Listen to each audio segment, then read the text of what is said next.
Welcome. This is From Beyond The Paign, an Illinois basketball podcast.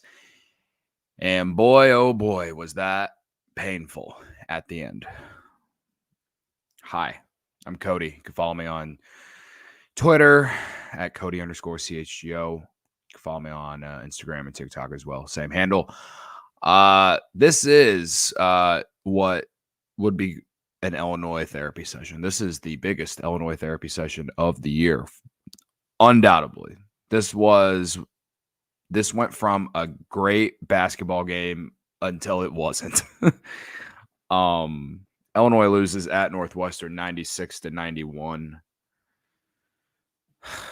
I wanted to start earlier. If you don't follow me on Twitter, I locked into free tickets to the game tonight. Shout out to my guy Mark Carmen, host of CHGO Bears. Has some really good ins with Northwestern and WGN. I think that probably plays a factor into it as well. Shout out to him. Thanks for the free tickets. And the free tickets were not even behind Northwestern's bench. It was behind Illinois' bench. So I was up close and was looking at the Illinois bench all night. I don't even know where to start, guys. If you're watching on Facebook, if you're watching on Twitter, please come to the YouTube channel. Hit that like button and hit that subscribe button if you're new. Would appreciate it. That's where we should start. Please do that. Let's start with vibes. I started yesterday's show previewing this game with vibes. We're going to start the post-game show with vibes. And the vibes at Welsh Ryan Arena in Evanston tonight. The moment I walked in, I felt pretty nervous. Like I said yesterday, I felt pretty nervous. I was a little afraid if someone was actually going to say something to me. I mean, I would say it was 50-50 in the arena. There was a lot of orange. You could see it throughout. Obviously, it's a bright color. There was a lot of orange. Illini fans traveled, and they all left disappointed. But, as far as the vibe inside, I would say that everything I feared that I mentioned on yesterday's conversation happened more so in overtime than the 40 minutes of the game. I felt like in overtime, Illinois, should I say Illinois? Someone on TikTok told me that I'm saying Illinois instead of Illinois. I can't catch myself, so I'm sorry. I told him I'd stare in a mirror until I got it right, and hopefully I get it right. Anyway, Illinois, I felt like they were very composed for this entire game. In a tough, hostile road environment that I expected, and it delivered, in my opinion. I thought for 40 minutes they were composed. But in overtime, maybe I should give more credit to Northwestern, but I felt like in overtime, Illinois just lost composure. I don't know. Maybe, listen, I'm giving all the credit in the world to Northwestern on this one. They've been a tough team at home. They beat Purdue at home. They beat Michigan State at home. They're probably going to be an NCAA tournament team. And this game basically cements it. To beat Purdue and Illinois, as long as they don't add any more bad losses, Chicago State's their worst loss, right? As long as they don't add any more bad losses, can't take any losses to like Michigan or Rutgers or whatever, they're looking like they might finally, for the first time in their program's history, make the NCAA tournament consecutive years in a row. So, I'm giving them all the credit. Sure, you can argue that Illinois gave this game away. They had plenty of opportunities. I don't know how many layups I missed. I'll have to go back and rewatch the game and count how many layups they missed.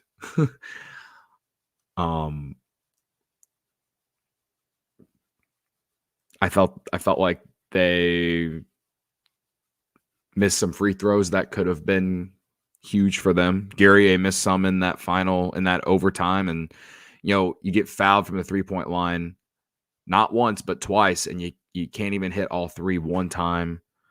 You shoot 18 for 24 from the free throw line, 75%. Missing free throws wasn't the reason they lost, but they definitely, they lost the turnover margin again. Only 10 turnovers, but Northwestern only had 5, and Northwestern took advantage of every single one of them, it felt like. Victor, I see your comment. I'll get to you, man.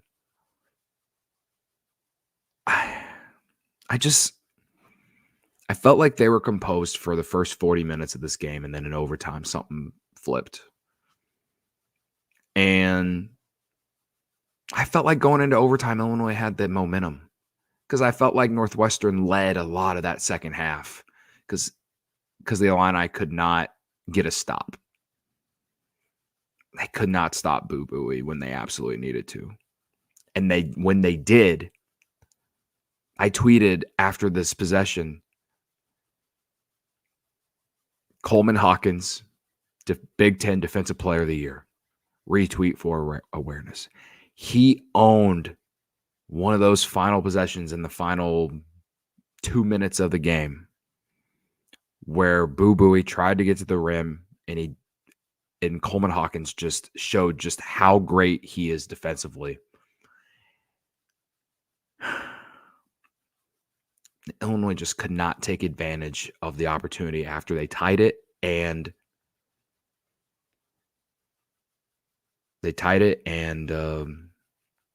with Justin Harmon in that final minute, and then unable to score with the final possession before overtime.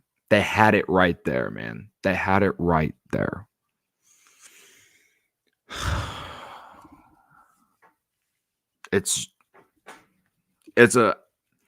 I'll say this. It's a brutal loss from like an emotional standpoint. Is it a bad loss for Illinois? No. Illinois didn't have to win this game. They needed to win this game if they wanted to remain, standing alone in third place in the Big Ten standings and maintaining pace with Wisconsin and Purdue. But as far as tournament resume, seeding, all that, no. Illinois didn't need to win this game. Northwestern needed to win this game. I still feel the same about this team going forward. Did they answer the call in regards to the tough road environments they're going to experience the rest of the year? I felt like they did for 40 minutes. But for some reason in those 5 minutes in overtime, it just didn't work, right? Okay, Victor, let's get to you. Defensive game plan was awful today on pick and rolls. Buie got all the mismatches he wanted. Yeah. There was some guy sitting next to me in the seats I was in. Not next to me, but like we were talking the entire game. And he asked, why hasn't Ty Rodgers been in this game? Ty Rodgers played 16 minutes, man. 16 minutes. I know he can't shoot, but I felt like he made a really good impact in that first half. He didn't even have a foul. 6 points, 7 rebounds, 2 assists. Okay, 3 of 7, but he's obviously out there for defense.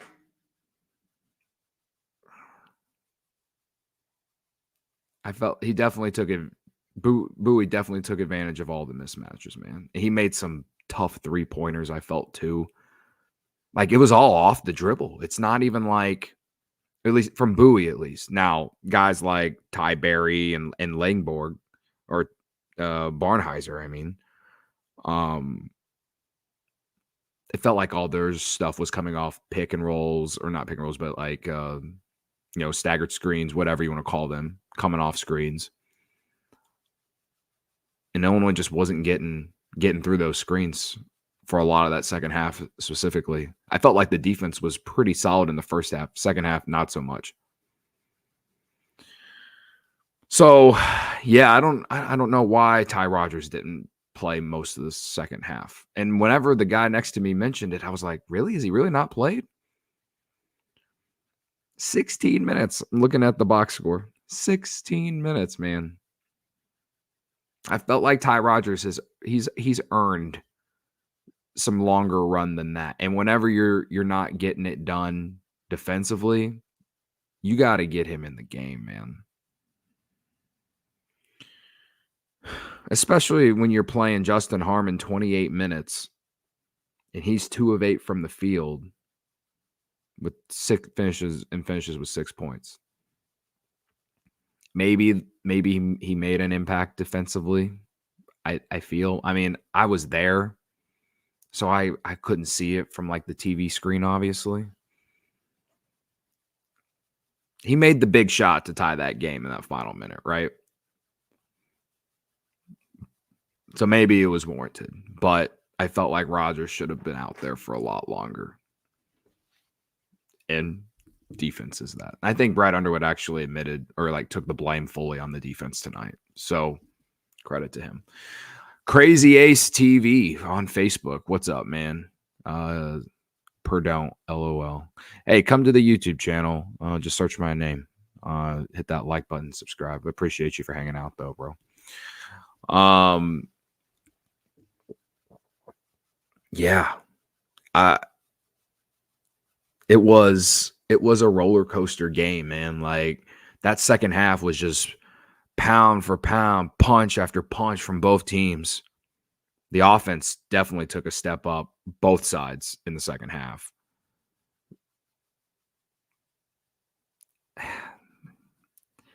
I just feel like the one thing that the one thing that makes me a little pessimistic, though, is just like, if you're going to be a Final Four team, if you're going to be a second weekend team, you win games like this. You win games like this. Tough road environment that had a lot of your own fan base come out. It's tough. I'll say, though, when Northwestern came out in those like Chicago unis, call themselves Chicago's Big Ten team, even though they're in Evanston. Whatever. The moment the game started, you could feel the anxiety in the air from Illini fans. I wasn't even like, I felt it, so I'm assuming everyone else in the arena felt it. You were interested in how that game was going to go in terms of composure, and I felt like Illinois definitely passed the test on that. But I'm giving Northwestern all the credit, but I feel like Illinois should have won that game easily if they just make some layups. Man, they missed so many layups, bro. It makes me want to pull my hair out. Man. Yeah, so that's my first reaction to this game, is just like, I felt like they should have won. I'm giving Northwestern all the credit. I think they're a good team. I think they're an NCAA tournament team. But I also, like, there were plenty of reasons why Illinois should have won this game if they just made some layups, brother. Oh, God. They shoot 40% from the field. Northwestern shot 55% from the field.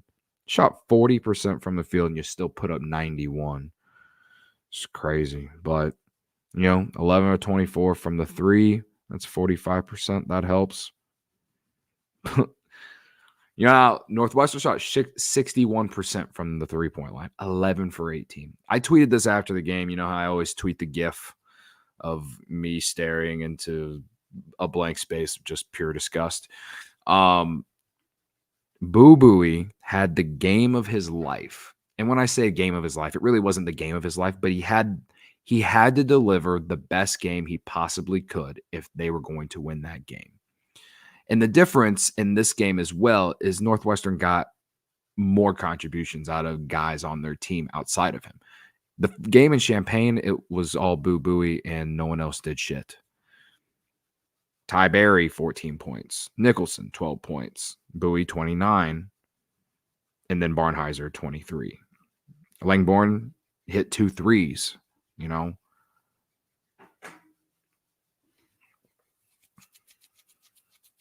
Yeah. So, again, I think if Illinois hits some layups, they probably win. But the way that things started in overtime is definitely the reason they lost. Just to put it simply, like how that overtime started. The first couple offensive possessions I hated. Yeah. It was never close in overtime. And it just shouldn't have ended that way. That game was that was a great game to go. If you're trying to introduce the game of basketball or college basketball to like your son, your daughter, someone that's never watched, that was a game to take your kid to, or whoever your friend is that's never watched. That was a game to take that person to, until it wasn't, because the overtime was just blah. It wasn't good. Victor asks, I guess this is a good transition. How do you feel about the chants, Cody? All right, so like I was there and I was behind Illinois' bench, which in Welsh Ryan Arena. While I'll say that it's really nice, it also kind of feels like a high school arena because it's not big. It makes the State Farm Center look ginormous. And maybe that has to do with Northwestern's fan base not being that big. I don't know. I feel like the place should be bigger if it's a Big Ten school, but I digress. How do I feel about the chants? Okay. You remember a few shows ago, I said that Illinois can't play this like Illinois against the world mantra. Brother, I'm not changing my tone on that, but I felt like I had to feel like it was Illinois against the world at that game. You get what I'm saying by that? I'm not saying that I don't want the team to publicly say it, but I feel like I am basically saying that I need to say it. As a fan, I feel like I need to say that it's now Illinois against the world, because no matter what, there were chants.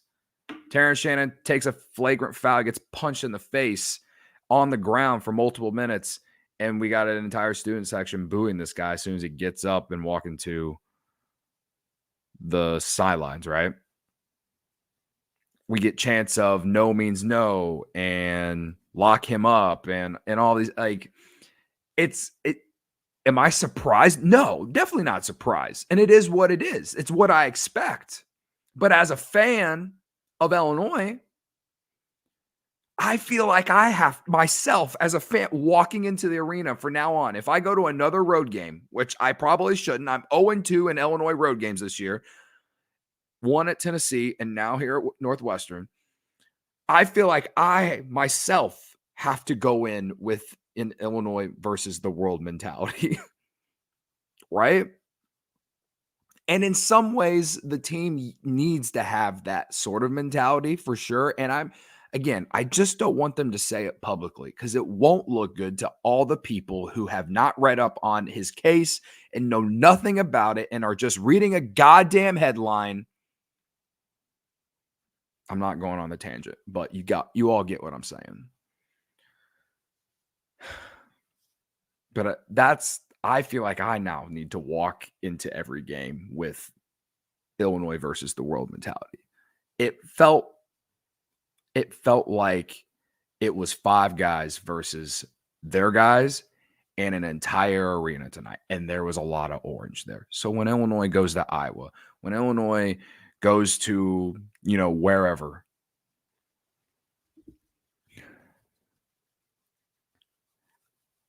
I'm not going to say that I'm going to be nervous anymore, but I definitely know that it's going to be tough to win on the road the rest of the season, man. It really is. And this was a chance for Illinois to pick up a big road win. Their road wins are at Michigan and Rutgers.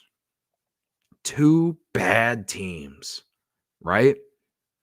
At least if they win this game, you not only do you build a ton of momentum going into Indiana on whatever, I think it's Sunday. You add one to the list for the conference. I said on the last show, there are only 3 teams with at least 500 or above 500 road records in the Big Ten. And that's Illinois, Wisconsin, and Purdue. I think they're now 3 and 4 on the road. They lost to Purdue, they lost to Tennessee. I don't know. I can't think of them all off the top of my head at the moment. But this would have been their best road win of the year. No doubt, right? So Victor asks, Illini definitely needs some resume wins too. FAU, who else? Well, I guess in terms of seeding, for sure. I think right now they're probably in that 3 to 5 range. I think they don't have, like, FAU's probably definitely their best win, but the game against Marquette wasn't a bad loss. I don't even think the loss to Tennessee was a bad loss. They've won all the games that they're supposed to win outside of Maryland. And the fact that they're ranked in the top 10 in the AP poll shows how much I think that as long as things don't completely fall apart, I think they're going to get a top 4 seed. So they're going to have some opportunities. They still get to play Wisconsin. They still get to play Purdue one more time. So, you got to win the games you're supposed to win. This was definitely a toss-up game. I know they won by 30, but if you watched yesterday, you know that I knew that this was going to be tough. It has been tough to go to Northwestern and win, not just for Illinois, but the entire Big Ten. And even in their non-conference, they played well at home, except for against Chicago State. That team somehow lost to Chicago State. Make it make sense. So, again, I'm the chance they are what they are.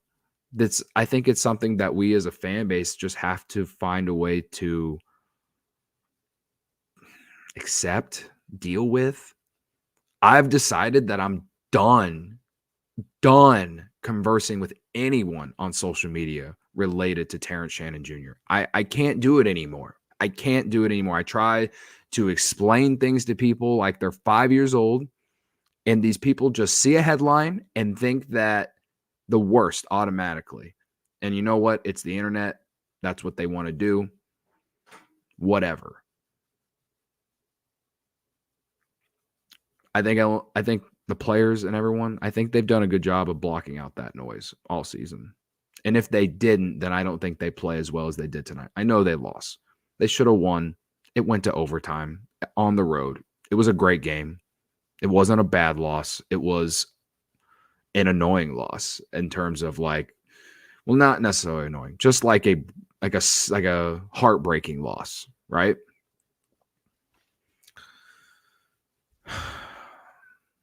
On the topic of Terrence Shannon Jr., Victor says, TSJ looked rusty, so thinking positively, Illini will be scary once he gets going. I thought maybe he would, maybe that rust was gone after that second half against Rutgers. But yeah, I mean, only 12 points tonight, shot 3 of 8, 1 of 5 from 3. That 1 3 he hit was huge. I think it tied it or gave them the lead. 2 steals, 1 block. He turned the ball over 5 times, 3 rebounds.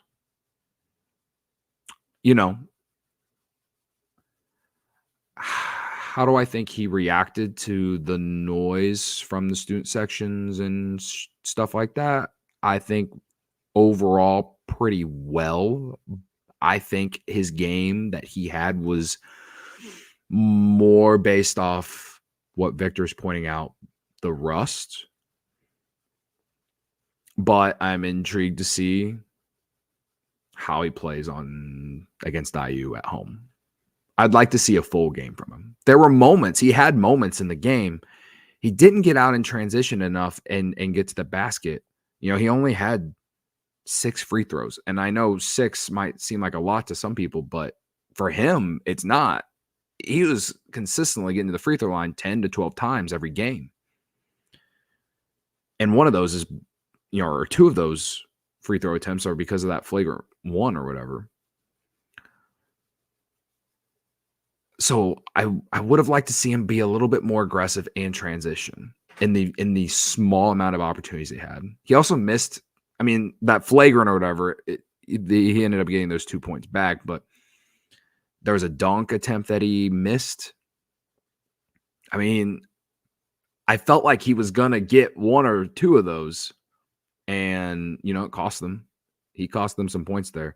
Not a great game. Not a great game for sure. And if Illinois is going to win on the road, they need him to be better. Like, from a pure basketball perspective, obviously. Like, he's got to be better than that. So, yeah.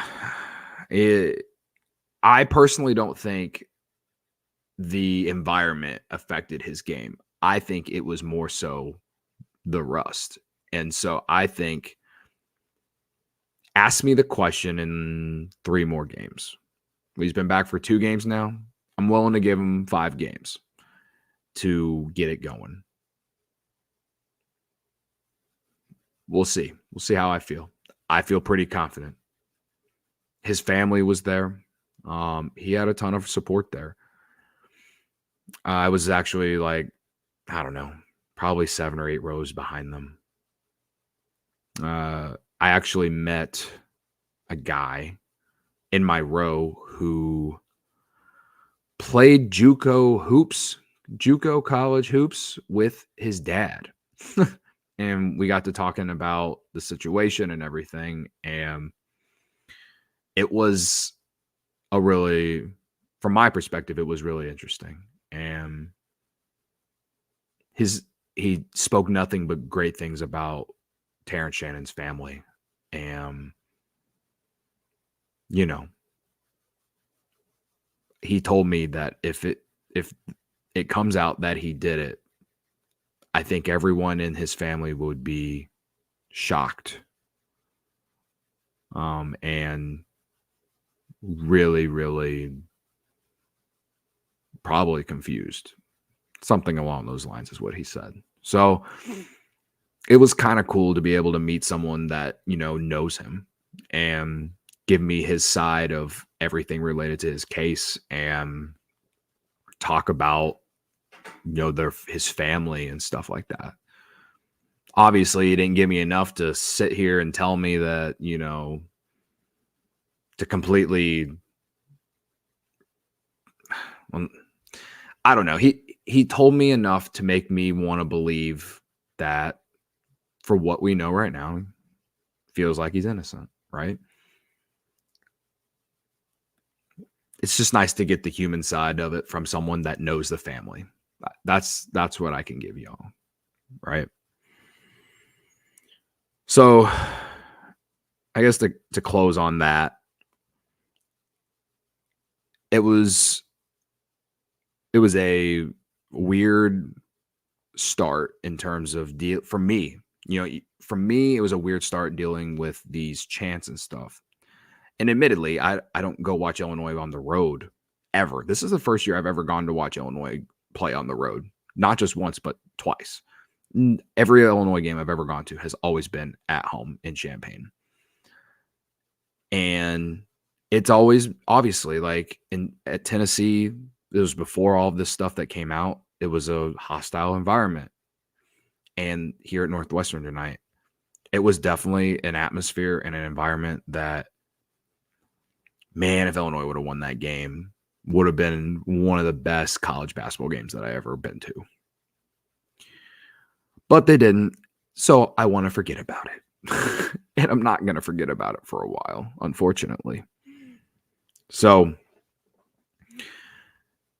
I think, again, to wrap it up, I think that I personally need to go into every game with it's us against the world mentality. And that's how I'm going to do it for me. Because, man, did I just want to tell a lot of that student section to go fuck themselves.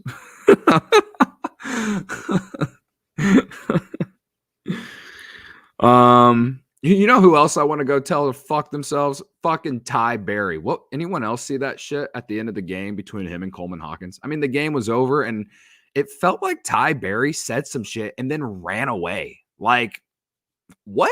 What are you doing, bro? What are you fucking doing? Like, you're gonna talk shit and run away? Sounds kind of fucking sounds kind of like soft, in my opinion. So I'm waiting for Coleman to like tweet something. You know he's on social media. I'm waiting for him if I missed it, but anyway. Ryan Strauss, welcome. Not a bad loss, to be honest. No, I agree. I don't think it is either. He says also that Ty Berry said something about Shannon. Is that what's come out? Fill me in. I've in my Uber ride home, I was able to catch up on some stuff on social media, but I hadn't seen anything related to what that situation. I just saw people talking about it, and I saw it. I watched it play in person. I watched Coleman Hawkins. He didn't even shake hands, bro. He started to run after him. A coach pulled him back, and then he just went to the locker room ready to fight someone, honestly. And so I felt like either Barry said something about him, or, you know, I'm not surprised if it is something about Shannon. Who knows? I wouldn't be surprised if it is something about Shannon. And Ty Berry don't know what the fuck he's talking about anyway, so whatever. Great game, bro. Where was it in Champaign?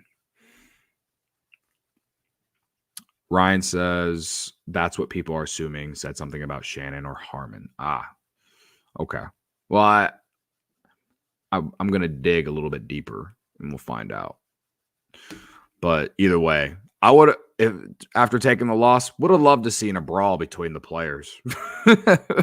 just because at least it would have given me some entertainment. I'm not endorsing violence. All right. Now, we're about 33 minutes into the therapy session. What else about this game? Outside of just missed layups, why'd they lose this fucking game?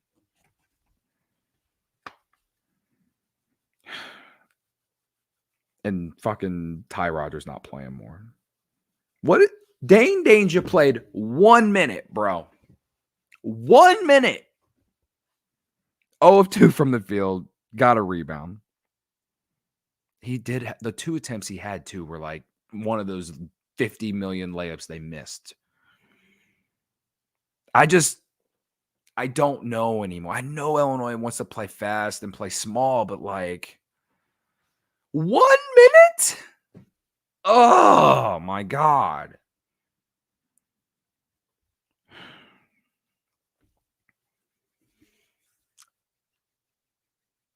I don't know what his role is anymore. Right? Divine's saying it. He's saying it for me. Danger is so gone after the season. Who knows, man? He played a ton last season. I know the team was completely different last season, but I just felt like with the size advantage that he had over anyone on Northwestern, that he should have at least got some chances. I feel like if you're going to play Danger so little that when you bring him in, you go straight to the post to him. At least once, bro. At least once. He is providing no value mainly because Brad will not leave him in the game. What's the fucking point? He's getting 1 minute, and the biggest underrated thing about Shannon being back is now you can put Goody back on the bench. And so you have 8 guys instead of 7. But when three of your guys that you're consistently bringing off the bench is getting 1 minute, what are we doing? And this game went to overtime. So Hawkins, Damask, Shannon, 40 plus minutes each. Guerrier, 35. Harmon, 28. Harmon did nothing in this game, yet he was out there for 28 minutes. And I understand that he made that huge shot at the end of the second half, right? I get it. He helped spread the floor because of his 3-point shooting. But he didn't really have it tonight, man, in my opinion. Y'all can correct me if I'm wrong in the chat related to him. But it's not like he had a great enough game to where he deserved to be out there for 28 minutes.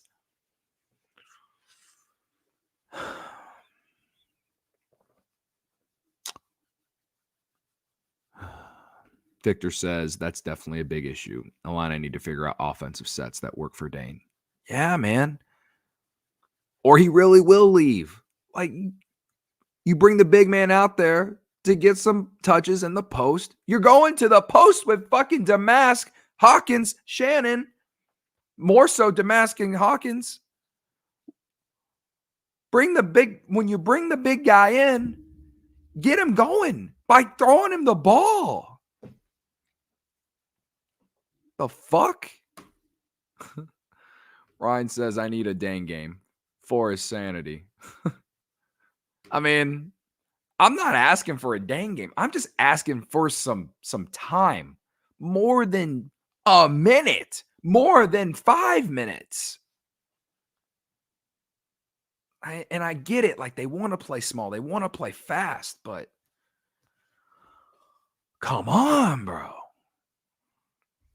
Man. I mean, Northwestern, in Brad's defense, Northwestern basically went 6 deep. Preston played 8 minutes, and Clayton played 3. And Martinelli played 20 off the bench. So they basically went 6 deep, right? Those 8 minutes for Preston, fine. But I don't know. So the fact that Rodgers didn't play more in the second half, those are probably the 2 big head scratchers, right? And missed layups. Now, I was looking at some quotes from Jeremy Werner, and I probably should have mentioned these earlier.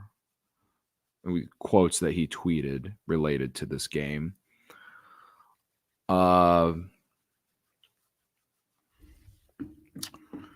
This can go back to the chants. Brad Underwood on chants to Terrence Shannon, quote, that's life on the road. We're playing basketball. We've been in a lot of environments. I had chicken wings thrown at me at Maryland last year. That's insignificant. That's probably the best answer he's going to give all year related to any question. So sorry, I forgot that I wanted to share that. That was probably one of his best quotes he's ever given. Ryan, he says, I hate when Brad says post-game that something in his game plan wasn't working, but proceeded to not change it during the game. Yeah. If you're new here, or if you've been here for a long time, and as in the long time means like the last 3 months, you know that Brad is my guy. Would go to war for him. Genuinely, probably would. If he said that he needed to go somewhere and he needed an army, a set of troops, I would offer up my time. I'd be there right away. Brad's my guy. But this is the one thing that he does that for sure is something that bothers me. His in-game adjustments are not quick enough. And sometimes it shows, especially against really good teams with good coaches. I feel like the perfect example for just even the most casual college basketball fan is at Purdue when he continued to play Ty Rodgers with Purdue putting Zach Edey on him and making it basically 4-on-5, and he not adjusting to that, and him ending up playing as many minutes that he did. That cost Illinois the game. And he said the same thing tonight related to defense. I think Derek Piper tweeted this. Shit, I was just on his page.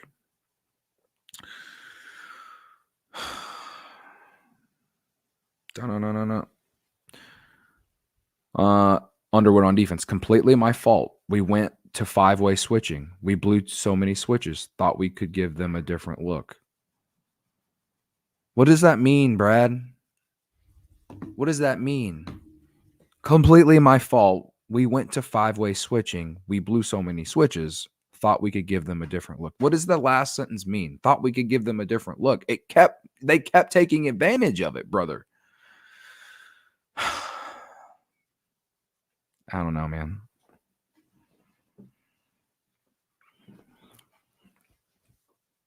You want some criticism, Brad? I gave you some.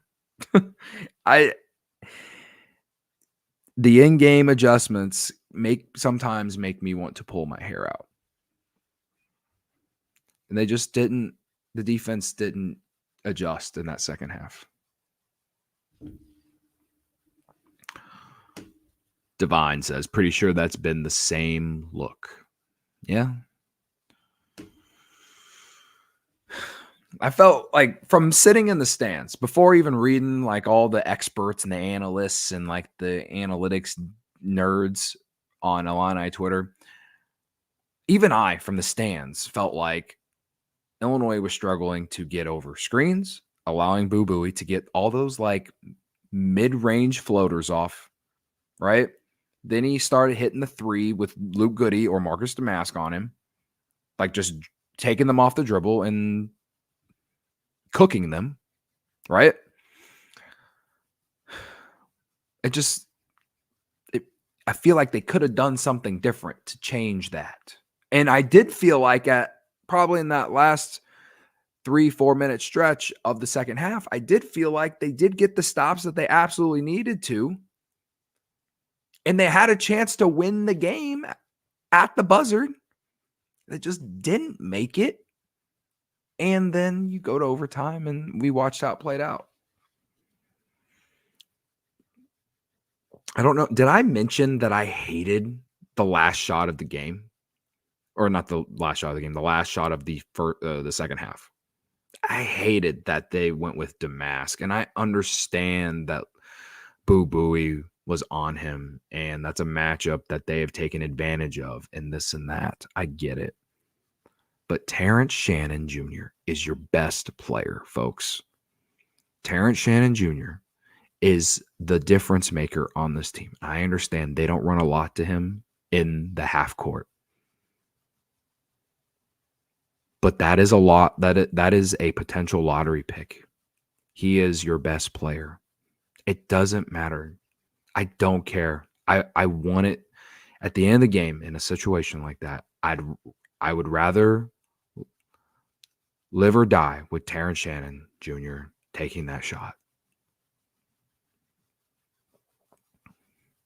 I just didn't like that play. I get why they did it. It does have logic. But we're talking about the last shot of the game in a tie ball game with a chance to win the game. You know, Ayo Dosunmu was taking the last shot at the end of the game when he was here. Terrence Shannon Jr. should have been taking the shot, and I'm going to die on that hill. I hated it. Maybe that's why they lost, because they didn't do that. I don't know. It's not. Now I'm being a meatball, but I digress. It pissed me off. I had my phone out ready to record one of the greatest endings of a college basketball game I've ever been to, and I got that. I got Marcus Damask taking Boo Buie off the dribble, taking some shot mid-range in the paint.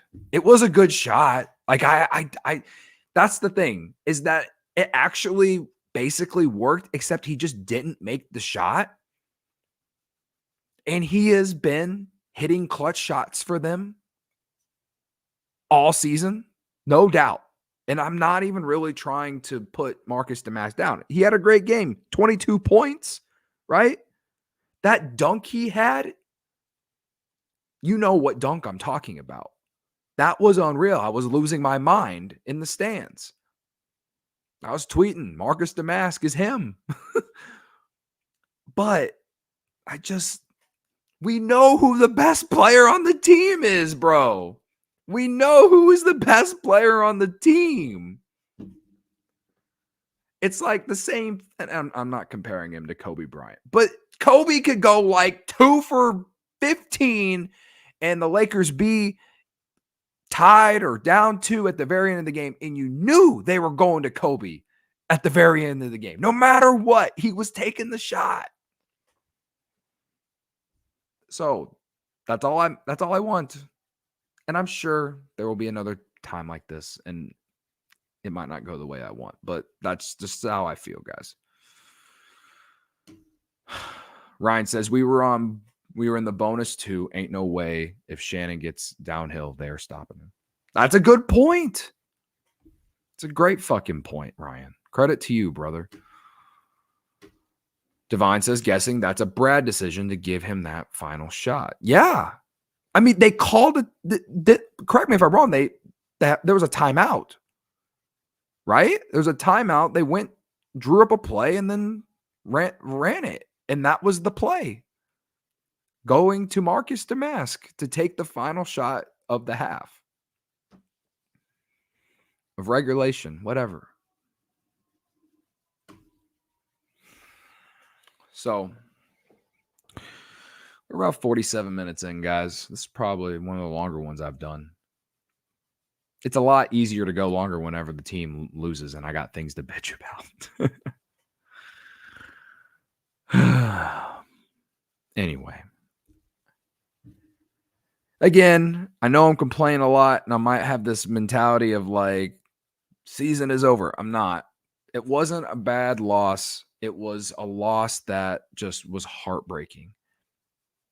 I felt like Illinois had every chance to win this game, and they just didn't get it done. And if they really are going to be a second weekend team, if they really are going to be a Final Four team, if this team really is finally the team that we can one day sit here and compare it, have the audacity to compare it to the legendary 04-05 Illini that went to the Final Four in the national championship, in which Roy Williams paid the refs and we had to take the L. But to get that far, to have a team that was undefeated, well, not undefeated, but undefeated for a lot of the season, and then only had 2 losses the entire season. If we are actually going to have the audacity to compare this team to a team like that at the end of March, they got to win games like this, man. That's just the bottom line. That's to put it in the most simple words possible. That's the bottom line. So I'm holding them to that standard. I'm not the only one who thinks this team can go deep into March. We've seen how good this team can be.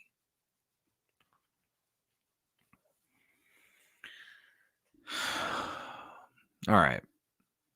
Let's look at the schedule coming up before we get out of here.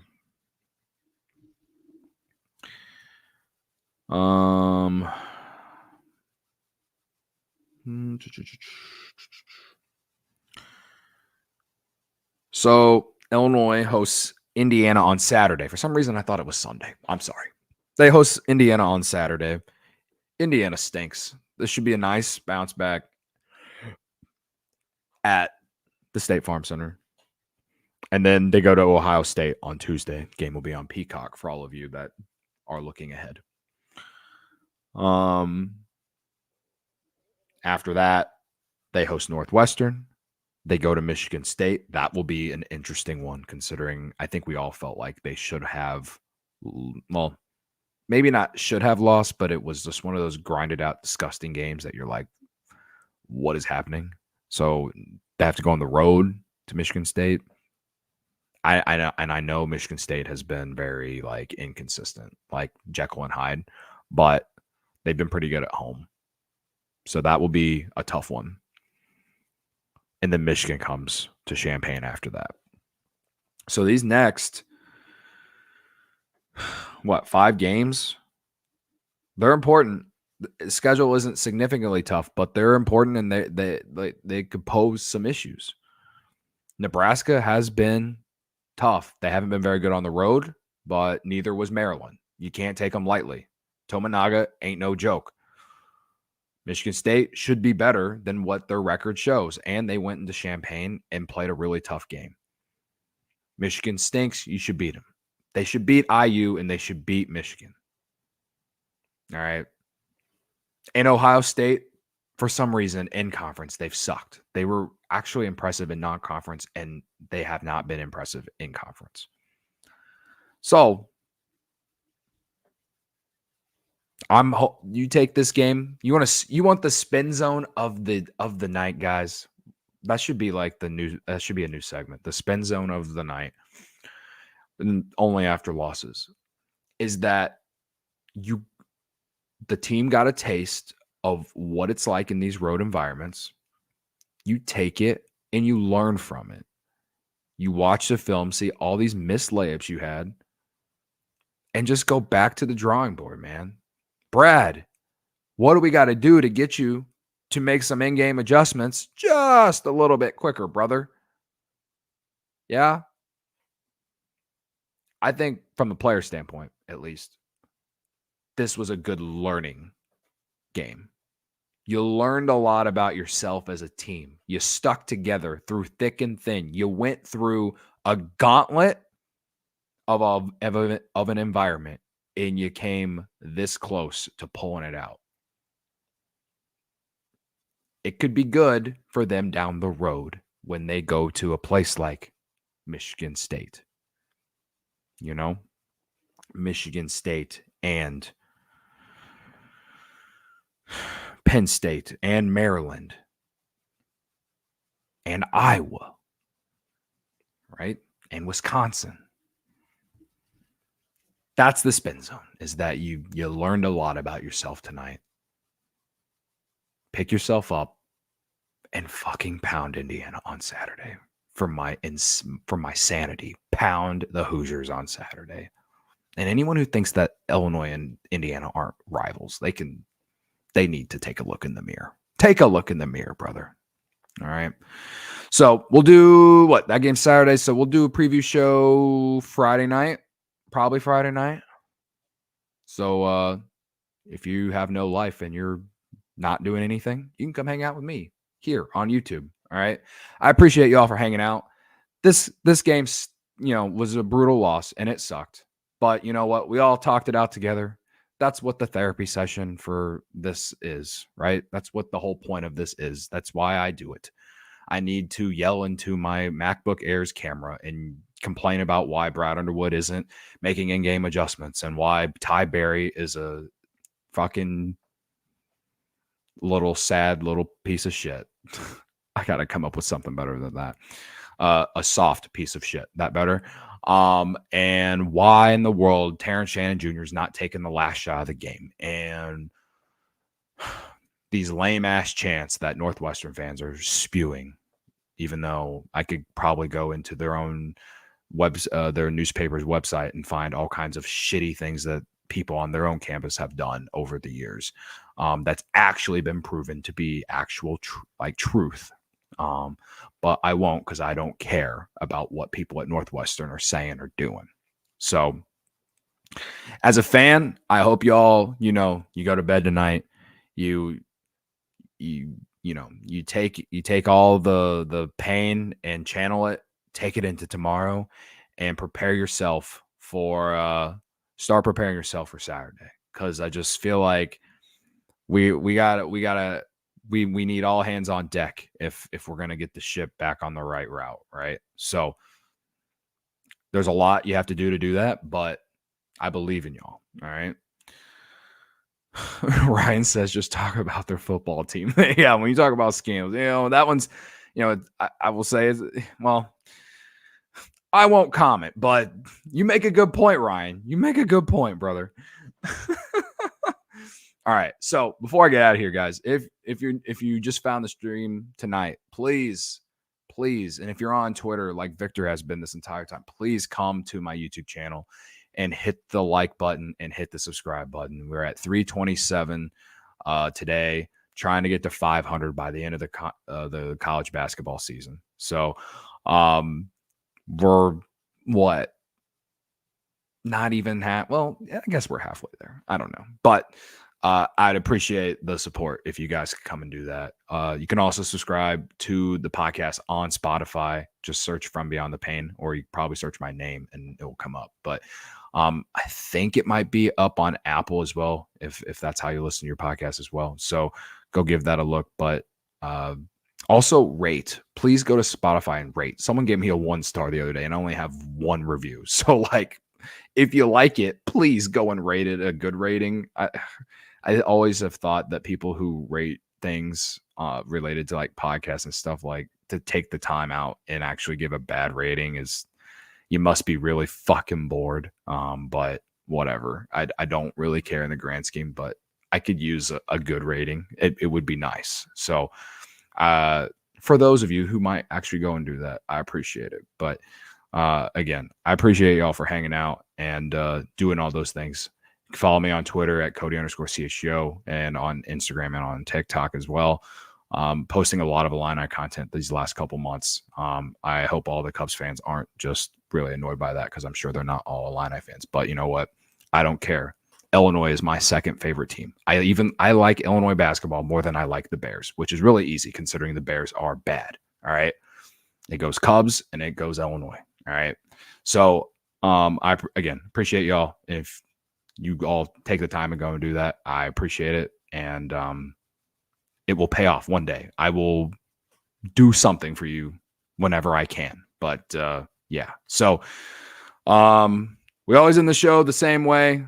Again, see y'all Friday night for the preview against IU. And till then, though, I will see y'all on the socials. And yeah, we'll talk then. As I say, as at the end of the show, IL.